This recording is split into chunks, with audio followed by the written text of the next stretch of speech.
नमस्कार दोस्तों आज हम बहुत ही अच्छे विषयों पर बात करेंगे। पहला विषय हमारा आयामों के पार कैसे हुआ जाए।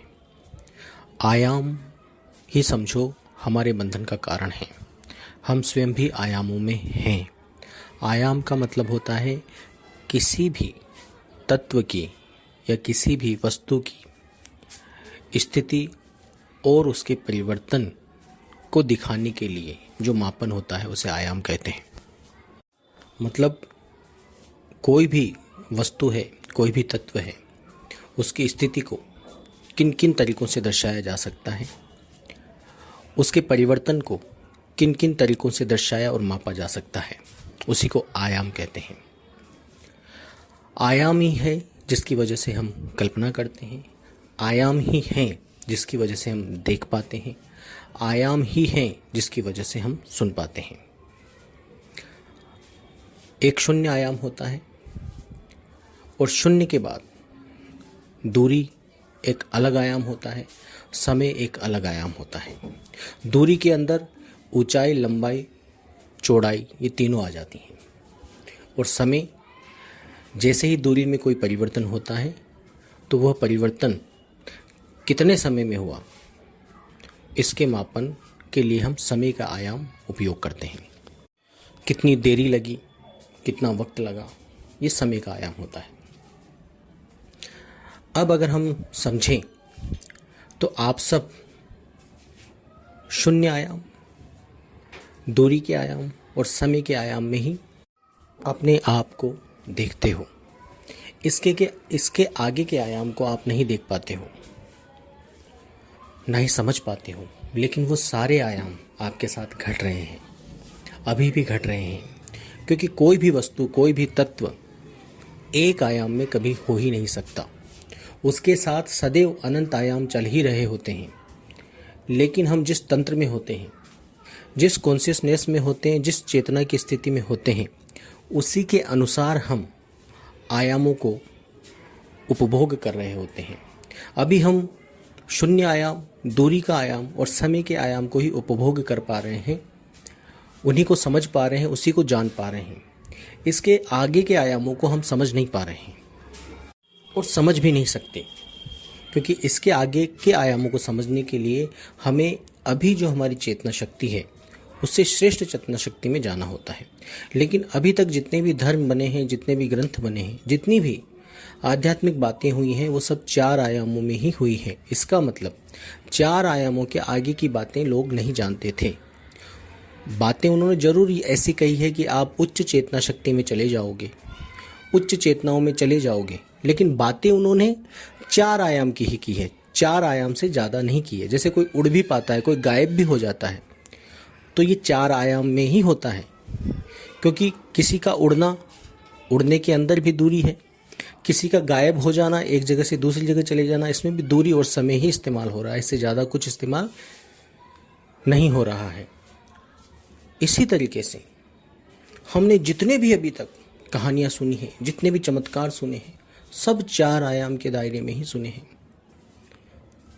इसका मतलब ये है कि हमारे धर्म ग्रंथ, हमारे धर्म, हमारे पंथ अभी तक 4 आयाम से ज़्यादा की बातें कर नहीं पाए, न कर पाएंगे। अब बात ये होती है कि आयाम चाहे 4 हो, 2 हो, 1 हो, हम आयाम से पार कैसे जाएं? क्योंकि आयाम ही बंधन देने वाला होता है। आयाम है तो तत्व है, क्योंकि जितने भी आयाम हैं सब तत्व पर ही आरोपित होते हैं। तो आयाम है तो तत्व है और तत्व है तो बंधन है। अब इन आयामों से कैसे पार जाया जा सके? जैसे आप कोई भी कल्पना करोगे, कहीं भी ध्यान लगाओगे, तो ज़्यादा से ज़्यादा आप दूरी के आयाम, समय के आयाम में ही कल्पनाएं और अपने अनुभव कर पाओगे। और जो कल्पनाओं से थोड़ा सा अलग हट जाता है तो कुछ समय के लिए वह शून्य आयाम में आ जाता है, जहां दूरी भी शून्य हो जाती है और समय भी शून्य हो जाता है। हमें पहले ये चीज़ समझनी होगी कि समयातीत, समय शून्यता को नहीं कहते हैं, क्योंकि समय शून्यता से ही समय शुरू होता है, आगे की तरफ जाता है या पीछे की तरफ जाता है। इसका मतलब क्या हुआ? समय शून्यता भी समय का ही आयाम है। तो जो शून्य आयाम है उसमें समय भी शून्य होता है, दूरी भी शून्य होती है। मतलब न उसकी लंबाई होती, न चौड़ाई होती, न ऊंचाई होती, न समय होता। उसको हम शून्य आयाम कहते हैं और शून्य आयाम से ही आगे के आयामों की पहचान होती है। तो जो ध्यान करता है, जो अपने आप को निर्विचार अवस्था में बताता है, कहता है कि हम विचार से मुक्त हो गए हैं, तो वह शून्य आयाम में रहता है। और शून्य आयाम की एक खासियत है कि कोई भी तत्व जब शून्य आयाम में जाता है, कोई भी चेतना शून्य आयाम में जाती है, शून्य आयाम को आभास करती है, तो वो ज़्यादा समय तक नहीं टिक पाती शून्य आयाम में। फिर वह अन्य आयामों की तरफ अग्रसित होती है, दूरी के आयाम, समय का आयाम। अब आप देख लीजिए, आप ध्यान करने बैठिए, कुछ भी करने बैठिए, कोई भी वस्तु हमें क्यों दिखाई देती है? दूरी की वजह से ही दिखाई देती है, शून्यता की वजह से ही दिखाई देती है। ये आयाम ही है जो हमें कुछ दिखा रहे हैं, कुछ समझा रहे हैं, कुछ हमारे माइंड में बुद्धि विवेक डाल रहे हैं। ये आयामों से ही आता है। और जब तक तुम आयामों के खेल में हो, इससे बाहर नहीं जा सकते। आयामों के खेल से बाहर जाने के लिए आपको शून्य से बाहर, समय से बाहर, समय से बाहर का मतलब समय और समय शून्यता से बाहर जाना पड़ेगा। ये इतना आसान नहीं है। इसीलिए लोग साधनाओं पर साधनाएं दिए जाते हैं, आयामों के खेल में ही आप फंसाए हुए रहते हैं। वो खुद भी फंसे हुए रहते हैं और आपको भी फंसाए हुए रखते हैं। और साधना करने के दौरान जो दृश्य दिखाई दे जाते हैं, आपको कुछ चीज़ समझ में आ जाती है, वो आयामों के ही खेल हैं। और उन्हीं आयामों के खेल से आपको ये कह दिया जाता है कि आपकी तरक्की हो रही है, आपकी उन्नति हो रही है, या फिर ज़्यादा से ज़्यादा आपको शून्य आयाम तक ठहरा दिया जाता है, जिसको कई लोग समाधि, कई लोग तुरीयातीत अवस्था, या कई लोग ऐसे भी पाए गए हैं जो कहते हैं कि तुरीयातीत से भी आगे आप्त अवस्था या अन्य अवस्था, वो शून्य अवस्था ही होती है। सब अपने अपने डायमेंशंस बदल देते हैं, सब अपनी अपनी बातें बदल देते हैं, लेकिन रहते चार आयामों में ही हैं। आयाम अनंत है। और सोचिए, आप अभी चार आयामों में ही हैं, आगे के आयाम तो एक्सेस भी नहीं हुए, और आगे के आयाम भी बंधन ही हैं। ये सोचने लायक बात है। आपको आगे के आयाम एक्सेस भी हो जाएंगे तो वह भी बंधन ही है, बंधन से ज़्यादा कुछ भी नहीं है। तो हमें क्या समझना है? हमें ये समझना है कि इस आयामों के खेल से बाहर कैसे जाया जा सके। तो आयामों के खेल से बाहर जाने के लिए हमें एक ऐसी आकर्षण शक्ति, अब आकर्षण शक्ति का शब्द मुझे इस्तेमाल करना पड़ रहा है, जो परमात्मिक आकर्षण होता है वो समस्त आकर्षण और विकर्षण के पार होता है। लेकिन यही परमात्मिक आकर्षण आपको समस्त आयामों के पार करता है। अब समस्त आयामों के पार होने के लिए हमें उस परमात्मा का एक गुण पकड़ना है। आप परमात्मा का कोई भी गुण पकड़िए, सारे गुण आयामों के पार हैं। सर्वव्यापी, सर्वव्यापी शून्य आयाम के भी पार है, और दूरी के आयाम के भी पार है, और समय के आयाम के भी पार है। निर्लेप तत्व, निर्लेप भी, निर्लेप ही सर्वव्यापी होता है, सर्वव्यापी ही निर्लेप होता है। वही शांत होता है, वही अमर होता है, वही अविनाशी होता है। तो जैसे ही आप सर्वव्यापी से जुड़ते हो, सर्वव्यापी को आभास करते हो, उस अमर पूर्ण भराव को आभास करते हो, तो एक प्रचंड, एक होता है चंड, एक प्रचंड, एक परम प्रचंड। प्रचंड को ऐसा समझिए, एक ऐसी अग्नि है, प्रचंड ऐसी मृदुल अग्नि है जो आपको बिल्कुल नहीं छोड़ती, आपको समूल नष्ट कर देती है। उसको कहते हैं प्रचंड अग्नि। तो परमात्मा परम प्रचंड है, ऐसा परम प्रचंड है कि उसकी प्रचंडता आपको नष्ट कर देती है अमृतमयी रूप से। देखो, नष्ट दो तरीके से हुआ जाता है। एक नष्ट वो है कि आप बच रहे हो और आप जल रहे हो, वो दुखदाई मरण होता है। उसमें आप बचे रहोगे, इसीलिए वो मरण दुखदाई है, क्योंकि मरण हो रहा है और आप बचे हुए हो, तो दुख आपको महसूस हो रहा है। और परमात्मा का जो मरण है, उसमें जो परमात्मिक अमृतमयी अग्नि होती है, वह आपको नष्ट कर रही होती है, लेकिन प्रेम पूर्वक अमृतमय तरीके से, तृष्णा को नष्ट करते हुए।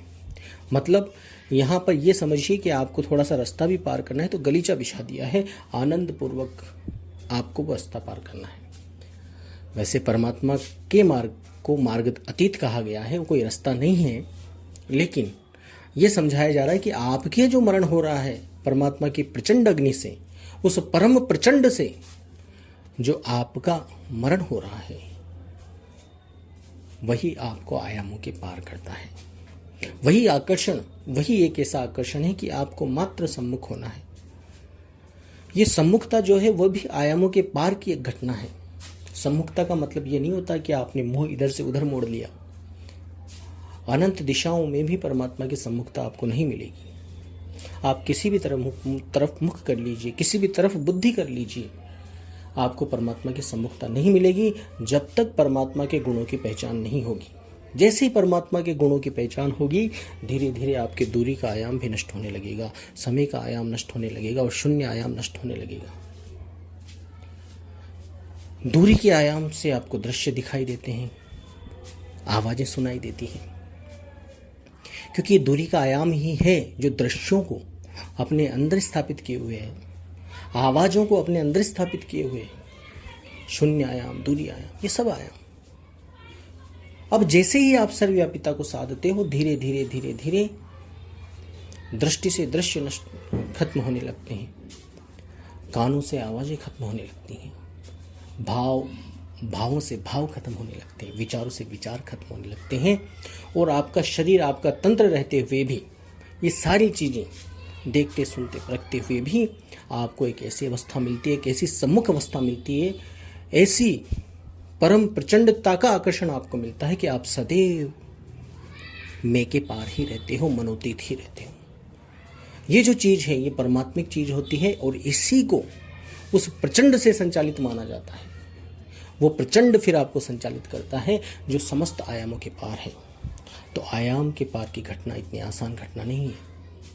आयाम के पार घटना इतना आसान भी नहीं है।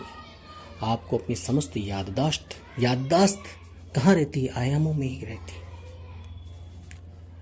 कॉन्शियसनेस, अनकॉन्शियसनेस, चेतन अचेतन कहाँ? आयाम में ही ठोर लेता है अपनी। तो आपकी याददाश्त, चेतन अचेतन, इन सब बछड़ों से मुक्त वो परमात्मा करता है आपको। इतना आसान नहीं है इन चंगुलों से निकलना, और इतना मुश्किल भी नहीं है।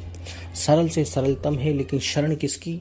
उसकी शरण जिसकी शरण से आपको ये उपलब्ध हो सके। तो आयामों से आपको निकलना है। आयामों के चंगुल से जैसे ही आप निकलोगे, और कैसे निकलोगे? ऐसा नहीं कि आपको कोई पुरुषार्थ करना पड़ेगा, नहीं। समस्त पुरुषार्थों से कैसे हटोगे? परमात्मा से जुड़ते ही, क्योंकि पुरुषार्थ में भी आयाम है। बिना आयाम कोई पुरुषार्थ की आप सोच ही नहीं सकते हो। जो भी पालन करो, जो भी नियम अपनाओ, जो भी सिद्धांत अपनाओ, सभी में आयाम है। सारे जितने भी जगत में आप सिद्धांत देखते हो, आध्यात्म से संबंधित जितने भी नियम देखते हो, सांसारिक हो चाहे आध्यात्मिक हो, भौतिक हो, कैसे भी, सब आयामों से है, सब आयाम में है।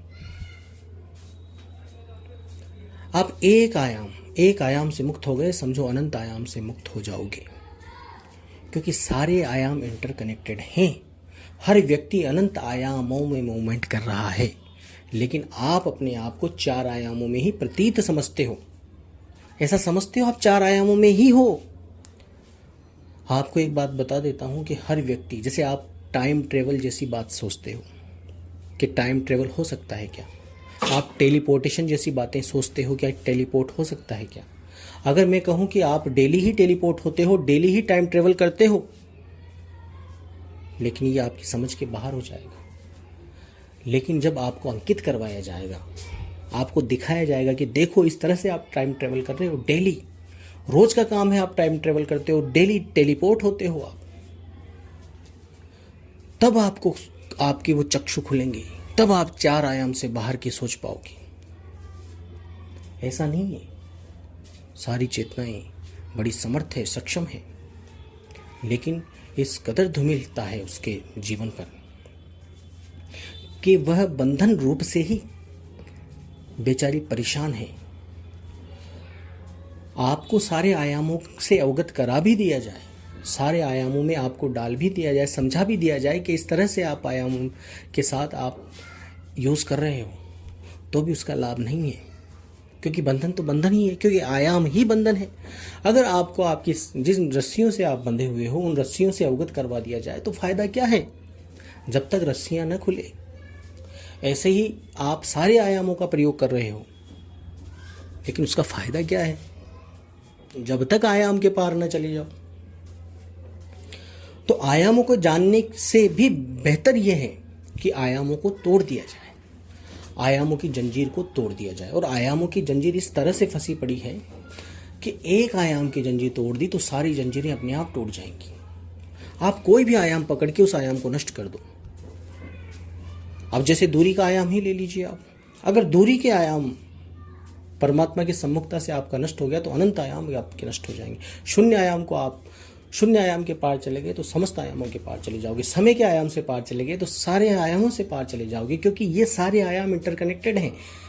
एक आयाम के अब बगैर दूसरा आयाम जीवित नहीं रह सकता।